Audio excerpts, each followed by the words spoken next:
थोडं थोडं थोडं तुम्ही पण या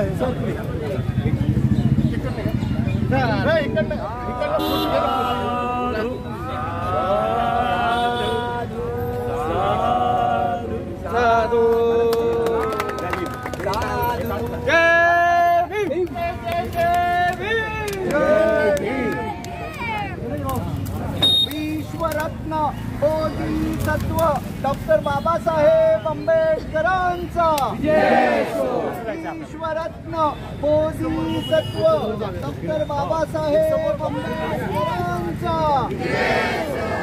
विश्वरत्न बोधिसत्व डॉक्टर बाबासाहेब आंबेडकरांचा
हॅलो, सर्वांनी लक्ष द्या.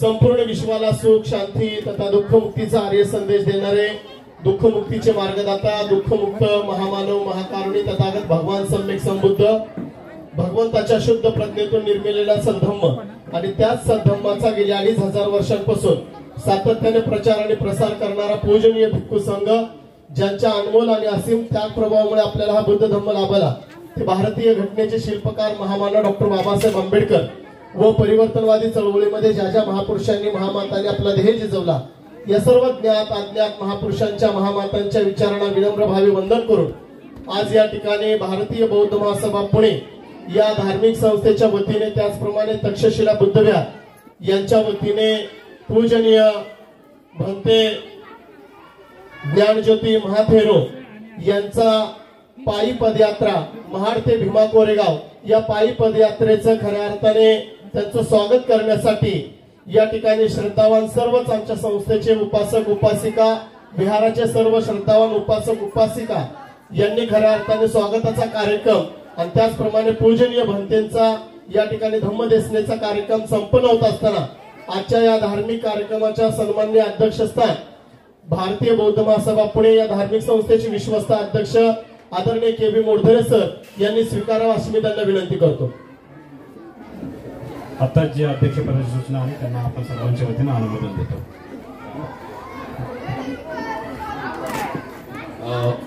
आजच्या या कार्यक्रमाचं अध्यक्षस्थान स्वीकारून पुढील कार्यक्रम वार्ड शाखेची जनरल सेक्रेटरी गायकवाड यांनी सुरू करावा अशी विनंती आहे. या ठिकाणी खऱ्या अर्थाने भक्तजी गेल्या 5 वर्षापासून हा धम्म संस्कार वर्ग आम्ही या भागामध्ये सातत्याने संस्थेच्या वतीने घेत असतो आणि या धम्म वर्गामध्ये कमीत कमी 70 ते 80 मुलं रोज वंदना घेत असतात. यांना श्रामणेर शिबिरामध्ये सहभागी केलं.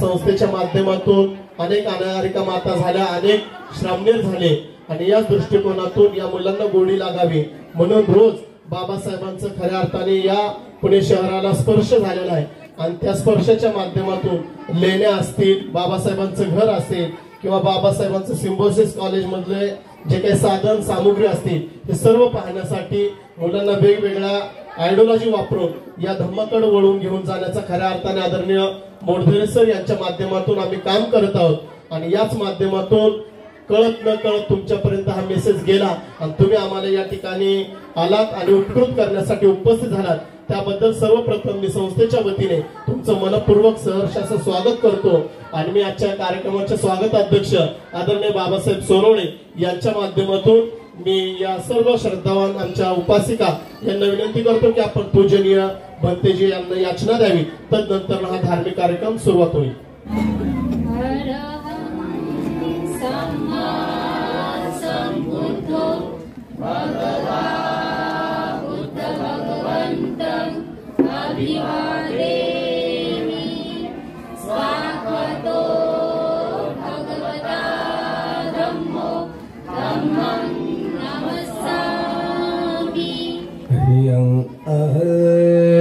वदामि तं वदेथ.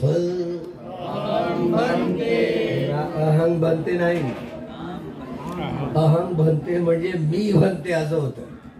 आम बनते म्हणजे होय बनते. मी काय म्हटलं, यं अहं वदामि तं वदेत. मी जसं म्हणतोय तसं आपण म्हणा. तुम्ही काय म्हणाल, मी बनते असं म्हणाल काय?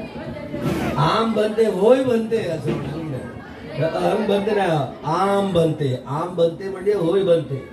तेव्हा याचना 68 वर्ष झाली धर्मांतराला, 68 वर्ष झाली, तरी याचनेमध्ये फरक पडला नाही आपल्या.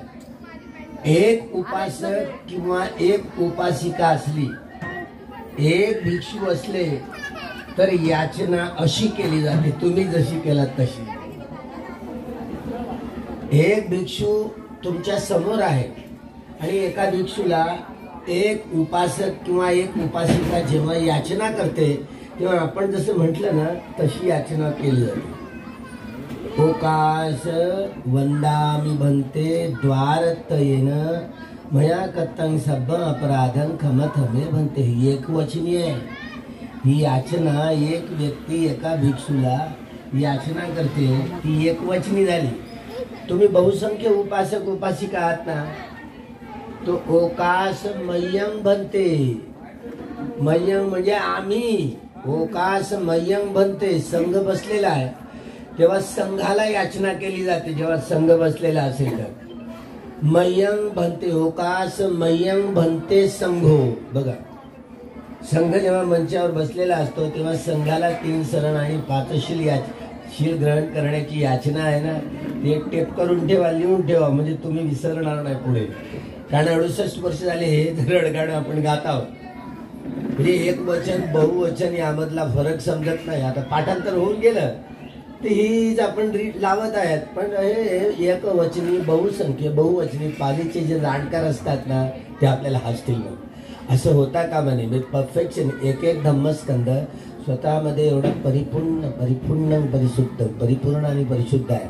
त्यामुळे ही परिशुद्धीची परिपूर्णतेचे हे संपूर्ण चाहूल आपल्याला जेव्हा लागली तेव्हा आपण हे घेतलं पाहिजे. म्यानमारला मागच्याच वर्षी जाऊन आलो. त्यामुळे म्यानमारला कशी याचना घेतली जाते बघा.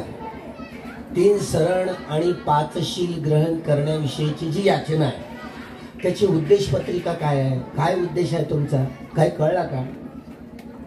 हे 3 शरण आणि 5 शील ग्रहण करण्यासाठीची याचना आपण ती मागणी करताय. तर याचा हेतू काय, उद्देश काय आहे? 3 शरण आणि 5 शील ग्रहण करण्यासाठी हेतू कळला का? नाही, हेतू नाही कळत.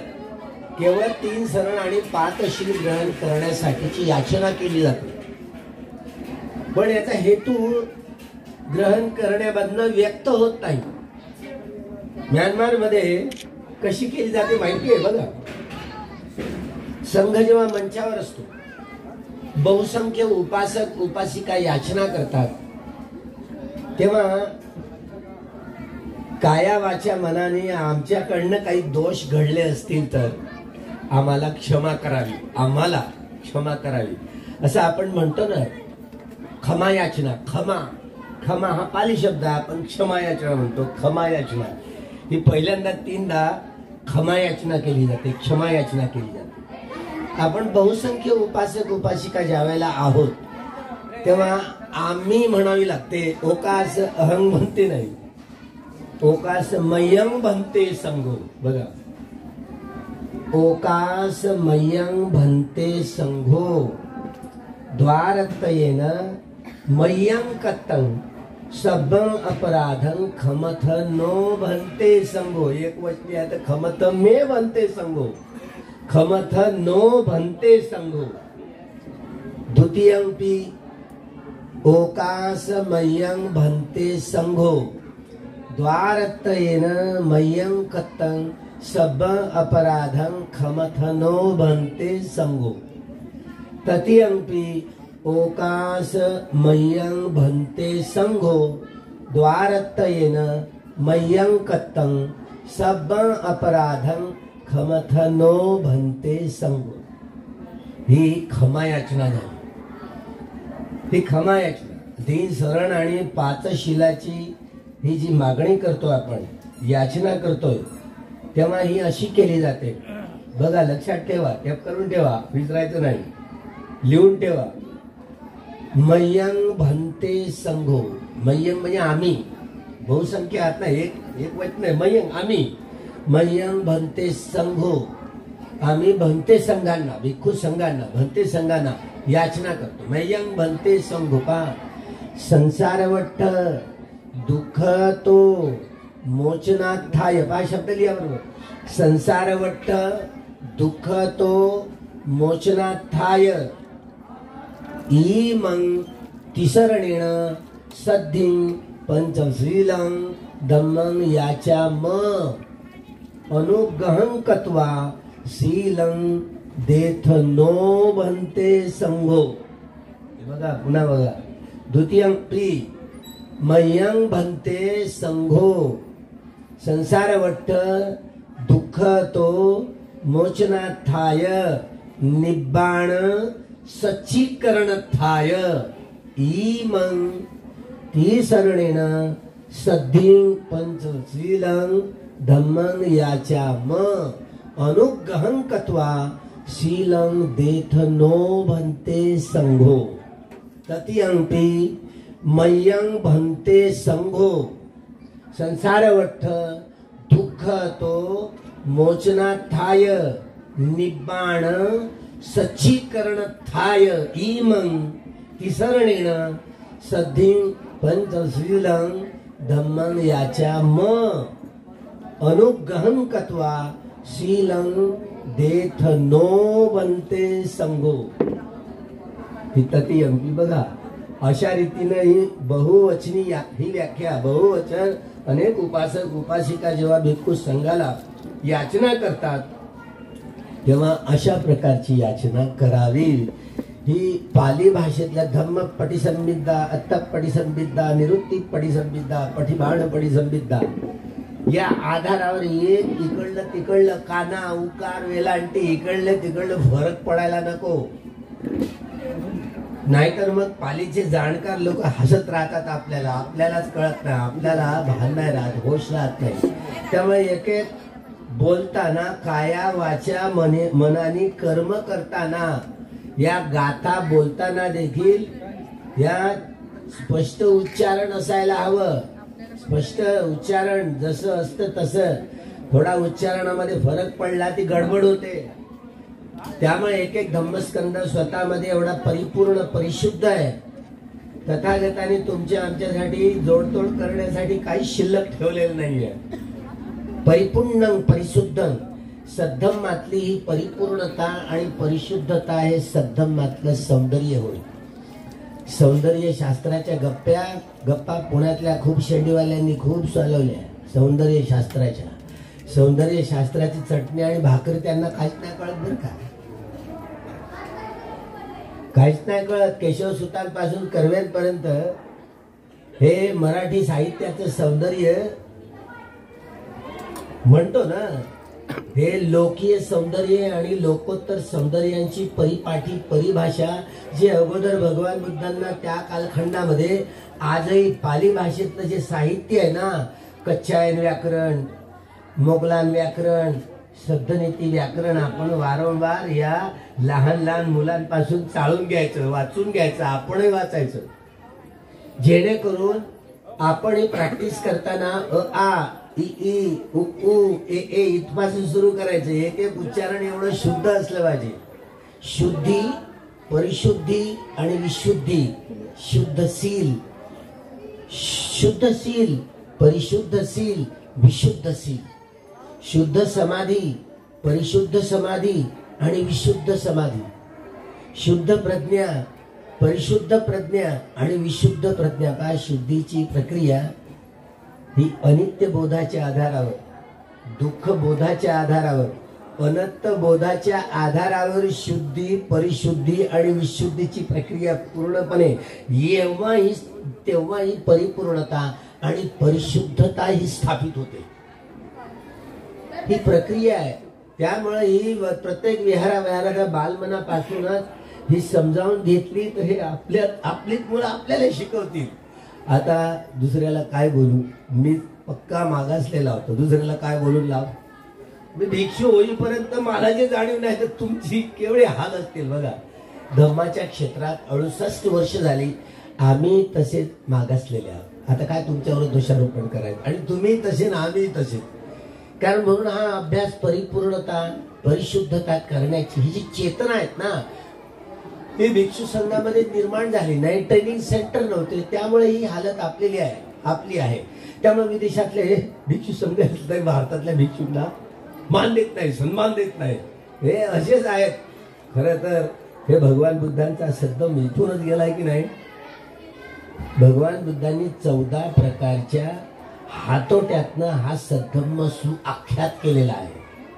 14 प्रकारच्या हातोट्या वापरलेल्या आहेत. दुःख आर्य सत्य, दुःख समुदय आर्य सत्य, दुःख निरोध आर्य सत्य, दुःख निरोध गामिनी पटिपदा आर्य सत्य. या आर्य सत्याचं ज्ञान कुठल्याही व्यक्तीला नाही अनुसंधान करता येत. केवळ आणि केवळ सम्यक संबुद्धांचीच एकाधिकारशाही आहे, दुसऱ्या व्यक्तीला नाही. धम्मपटी संविद्धा, अत्तपटी संविद्धा, निरुक्तीपटी संविद्धा, पटिबाणपटी संविद्धा, 4 पटी संविधा ज्ञानाच्या आधारावर ना हे केवळ तथागतांनाच कथन करता येतं, सुआख्यात करता येतं, सुस्पष्ट करता येतो. अनावरण ज्ञान सद्बन्यू, सर्वत्र जाणणारे. असं कधी होतं का? तुम्ही कल्पना करू शकता. सद्बन्यू म्हणजे सर्वत्र जाणणारे. भूतकाळ, वर्तमान काळ आणि भविष्यकाळ या तीनही कालखंडातील परिपूर्ण जाणकारी असणारे सद्बन्यू. असा एकही विषय नाही की ज्या विषयाचं ज्ञान तथागतांना नसेल, सम्यक संबुद्धांना नसेल. आपण तर असं बोलल्यावर कल्पनाच करू शकतो, पण हे खरं आहे. त्यामुळं एक धम्मस्कंद पहा, आता सुधार करायचा आहे ना. म्हणून अ आ इ उ आहे ना, एक ओ. त्यामुळे म्हणण्याच्या प्रक्रियेमध्ये देखील किती शुद्धता असली पाहिजे, प्युरिटी असली पाहिजे. त्यामुळे ही शुद्धता, शुद्ध धम्म म्हटला जातो, परिशुद्ध धम्म म्हटला जातो, विशुद्ध धम्म म्हटला जातो. धम्म म्हणजे काय? धम्म म्हणजे नीती, आणि नीती म्हणजे धम्म. किती वेळा तुम्ही बुद्ध आणि त्यांचा धम्म हा ग्रंथ वाचला. बाबासाहेबांनी किती सोपी व्याख्या करून टाकली. नीती म्हणजे धम्म आणि धम्म म्हणजे नीती.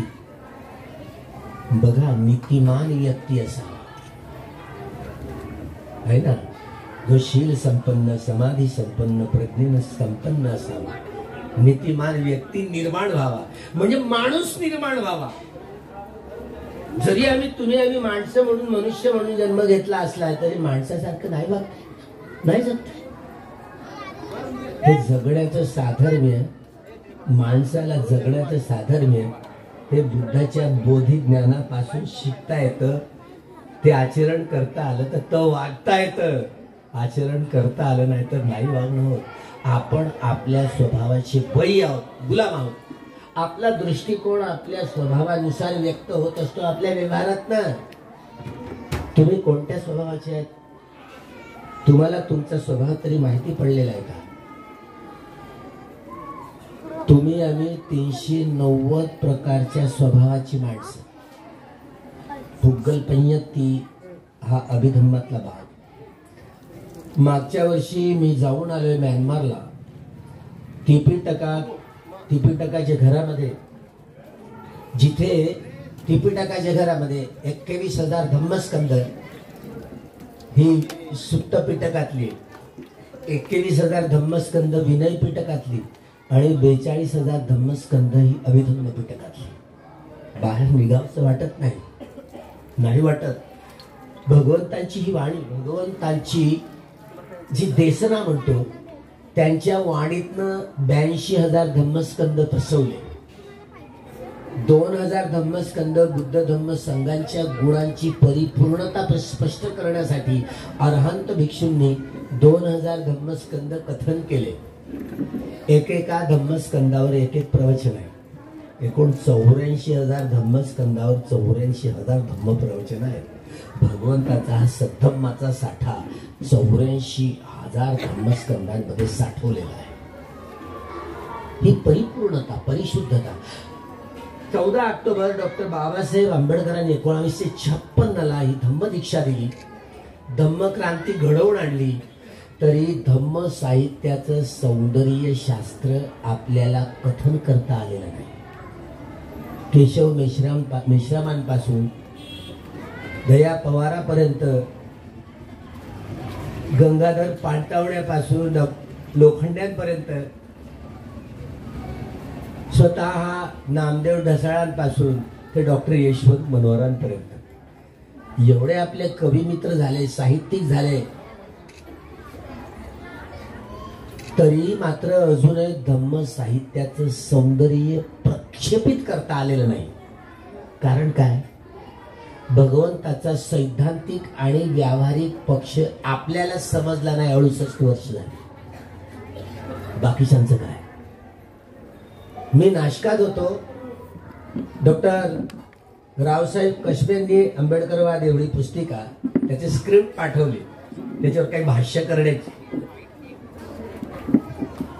बाबूराव बागुलांकडे माझ्या देखत त्यांनी ज्या ओळी लिहिल्या ना, मला पाठांतरच झालंय. काय लिहिलंय? कित्येक पिढ्या खर्ची पडल्या पण तू आलीच नाहीस क्रांतीला उद्देश. कित्येक पिढ्या खर्ची पडल्या पण तू आलीच नाहीस. होत तसंच राहिलं.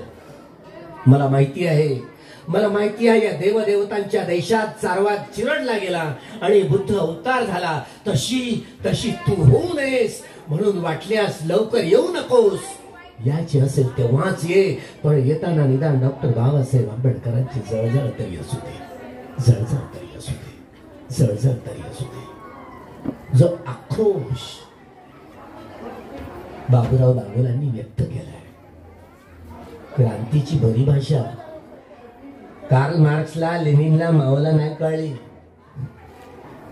सर्वांगीण परिवर्तन, ते सामाजिक, आर्थिक, राजकीय, सांस्कृतिक परिवर्तन, सर्वांगीण परिवर्तन ही अमूर्त शब्द घडले गेले. इथे परफेक्शन नाही. मात्र डॉक्टर बाबासाहेब आंबेडकर 1 जानेवारी 1927ला भीमा कोरेगावच्या विजय स्तंभाजवळ आले. श्रमण संस्कृती आणि ब्राह्मण संस्कृतीच्या इतिहासाची दरार बाबासाहेबांना कळली. भीमा कोरेगावची लढाई ही स्वाभिमानाची लढाई लढली गेली. आमच्या पूर्वजांच्या गळ्यातली गाडगी आणि कमरेचा झाडू सोडवणूक करण्यासाठीची, हे समतेचं, माणुसकी स्थापित करण्याचं युद्ध लढलं गेलं. कुठल्या इतिहासकारांना ही जाण आली? हा तर दबलेला इतिहास आहे ना. पहिल्यांदा 1 जानेवारी 1927ला बाबासाहेब आंबेडकर विजय स्तंभाजवळ आले आणि श्रमण संस्कृती आणि ब्राह्मण संस्कृतीच्या इतिहासातली दरार बाबासाहेबांना काढली. अर्थात हा किती गुलाम समाज दिसतोय बाबासाहेबांच्या नजरेने. बाबासाहेब या समाजाचं विश्लेषण करताना ते काय म्हणतात, कसं विश्लेषण करतात? ब्राह्मण वर्ग, ब्राह्मणेतर वर्ग आणि बहिष्कृत वर्ग. बघा, ब्राह्मण वर्ग, ब्राह्मणेतर वर्ग आणि बहिष्कृत वर्ग. हे खरं आहे. कार्ल मार्क्स सारखा विद्वान माणूस मानवी समाजाचा इतिहास हा वर्ग संघर्षाचा इतिहास आहे असं म्हणतात. डॉक्टर बाबासाहेब आंबेडकर काय रिॲक्ट करतात यावर? कार्ल मार्क्सचं म्हणणं हे अर्धवट सत्य आहे, अर्ध सत्य आहे. त्यांना वर्ण दिसले, त्यांना जाती दिसल्या, वर्ण जाती वर्ग संघर्षाची बहुप्रवाही इतिहासाची धारा डॉक्टर बाबासाहेब आंबेडकरांना दिसली. बाबासाहेबांचा दृष्टिकोन वर्ण जाती वर्ग संघर्षाची ही बहुप्रवाही इतिहासाची धारा बाबासाहेबांच्या दृष्टिकोनात दिसली. म्हणून ब्राह्मण वर्ग, ब्राह्मणेतर वर्ग आणि ज्यात बहिष्कृत वर्ग अशी वाखरणी करतात. भीमा कोरेगावच्या विजयस्तंभाजवळ आमचा पराभवाचा इतिहास आहे. 25 डिसेंबर 1954 विषयाला स्पर्श करतायत. या देशामध्ये 1700 एकूण 2000 लेणे आहेत. या 2000 लेण्यांपैकी एकट्या महाराष्ट्रात 1700 लेणे आहेत. याचा अर्थ काय की 100% महाराष्ट्र बुद्धिस्ट होता. बुद्धिस्ट एकूण बेटेली कोळी माळी सगळ्या ब्राह्मणेतर समाज, आदिवासी समाज, भटका विमुक्त समाज, बहिष्कृत समाज आणि धर्मांतरित झालेले ते मुस्लिम असू दे की ख्रिश्चन असू दे, एकेकाळचे हे नागलोक आणि प्राचीन काळातले सगळेच नागलोक हे बुद्धिस्ट होते. भगवान बुद्धाच्या सद्धम्माचे वारसदार होते. पण इतिहास बोलून गेलो. शेवटचा धम्मराजा बृहद्रथ सम्राट अशोकाचा परिणातू आम्हाला राम रावणाची कहाणी आमच्या माथी मारली गेली. रावण म्हणे लंकेचा, मी लंकेला जाऊन आलो, सारी लंका धुंडाळून आलो. रावणाचा आता पता नाही आहे आता पता. कोणी त्या दगडावर राम लिहायला गेलं नाही. दगड काही त्या पाण्यावर तरंगला नाही. तिथे काय राम सेतू बितू काहीच नाही. आता तर टू व्हीलरनी लंकेला जाता येत. टू व्हीलरनी जाता येतं लंकेला. मागे पाटलीपुत्राला जाऊन आलो मागच्याच महिन्यात. पाटलीपुत्राला, पाटणा बिहारची राजधानी. आता जे महात्मा गांधी मैदान म्हणतात ना तेच अशोक वन सापडतं. डॉक्टर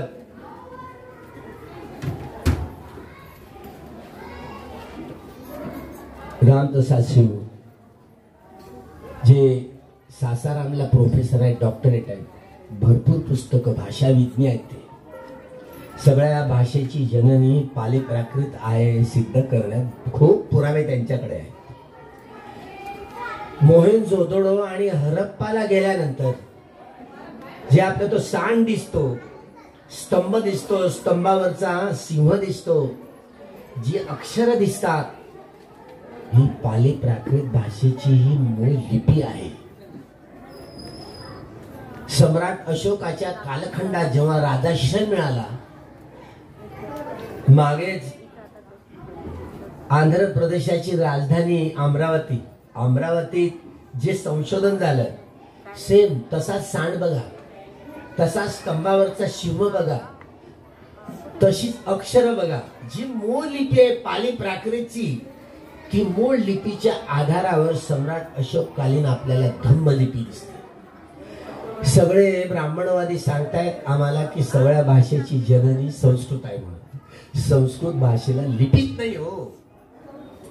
ती धम्मलिपीच्या आधारावर उभी राहिलेली भाषा आहे. पाली प्राकृत हे सगळ्याच भाषेची जननी आहे.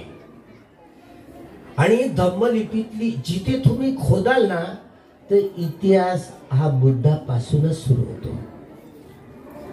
सम्राट अशोकाच्या कालखंडात जे जे ककुसंद, कोणागमन, काश्यप बुद्धांचे स्तूप मिळाले जुने, ते याच महाभद्र कल्पांमधले.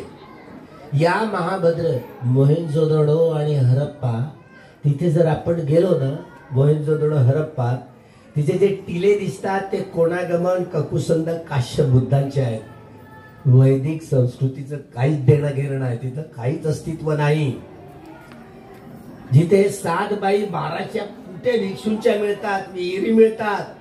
नगर रचना पाहना, नाग आहे ना साप, ह्या नाग लोकांना नाग साफ करून टाकलाय शेंडीवाल्यांनी. नाग केवढे मोठे शेष नाग म्हणतात ना, शेष नागावर पृथ्वी तरलेली आहे असं म्हणतो की नाही? म्हणतर आहे.